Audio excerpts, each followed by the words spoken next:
Assalamu alaikum, I'm Aisha and you're watching SAMAA News. Here are today's headlines.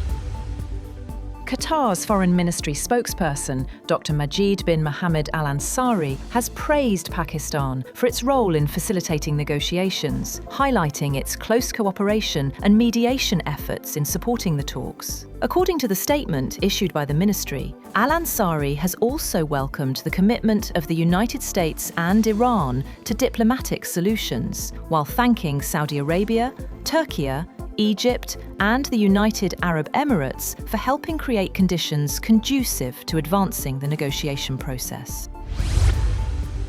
Iranian Foreign Minister Abbas Araghchi has met Swiss Foreign Minister Ignazio Cassis in Bürgenstock ahead of key US-Iran negotiations scheduled later today. According to Iranian officials, Tehran will also hold separate meetings with Pakistani and Qatari delegations before quadrilateral talks involving Iran, the United States, Pakistan and Qatar. The discussions are part of ongoing efforts to advance the agreement reached under the recent memorandum aimed at easing regional tensions and reopening the Strait of Hormuz.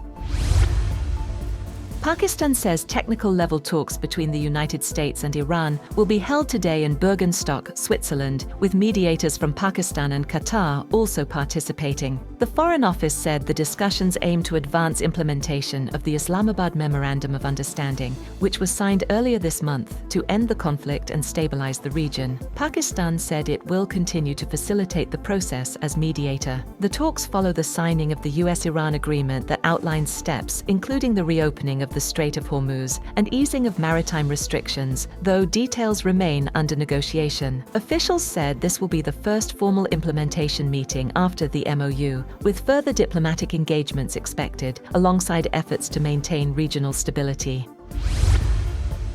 Iranian President Masoud Pezeshkian says the Memorandum of Understanding between Iran and the United States is fully aligned with Iran's interests. Speaking ahead of technical-level talks in Switzerland, Pezeshkian expressed hope that the results of the ongoing diplomatic process would soon become clear. He also reiterated that Iran does not seek to develop a nuclear weapon, describing it as a key issue in discussions with Washington. US Vice President J.D. Vance has arrived in Switzerland for a new round of US-Iran technical talks aimed at advancing an interim diplomatic framework and reducing tensions in the Middle East. The discussions, taking place at the Bürgenstock resort near Lucerne, are expected to focus on Iran's nuclear program, sanctions relief, and broader regional stability, including maritime security in the Strait of Hormuz. Senior US officials, including Envoy Steve Witkoff and advisor Jared Kushner, are reportedly part of the delegation, with regional intermediaries such as Qatari representatives also supporting the dialogue process.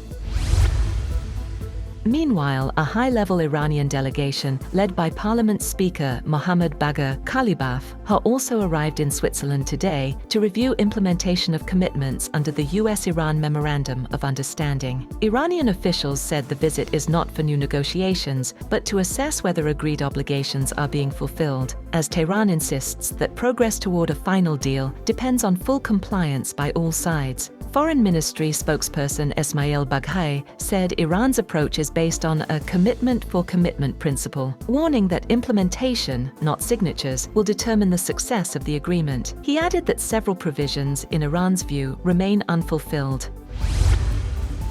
US President Donald Trump says there will be no tolls for passage through the Strait of Hormuz during a 60-day ceasefire period, while adding that charges could still be imposed by and for the United States if the agreement is not fully implemented. In a post on Truth Social, Trump said no fees would apply even after the ceasefire period, but insisted Washington could act if commitments are breached. The remarks come amid uncertainty over the US-Iran memorandum aimed at de-escalating regional tensions.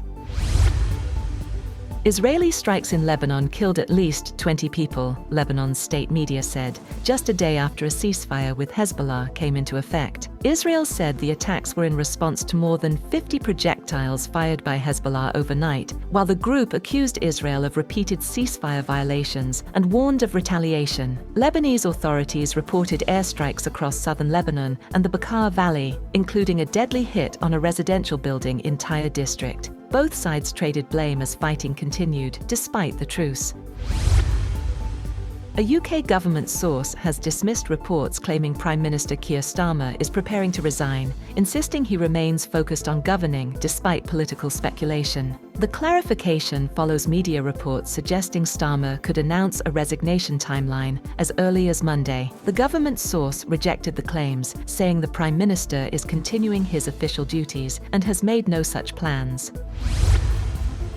A severe heat wave has swept across Europe, prompting emergency measures, including alcohol restrictions in France, nationwide heat alerts in Germany, and the closure of a major football fan zone in Spain. Temperatures are expected to reach 39 degrees Celsius to 41 degrees Celsius in parts of France, where authorities have issued red heatwave warnings across 35 departments. In response, officials have introduced partial alcohol restrictions during public events, while keeping some public parks open overnight to help residents cope. Germany has also issued widespread heat alerts as temperatures near 38 degrees Celsius, warning of health risks and possible thunderstorms. In Spain, a World Cup fan zone in Madrid was closed due to safety concerns as extreme heat intensified.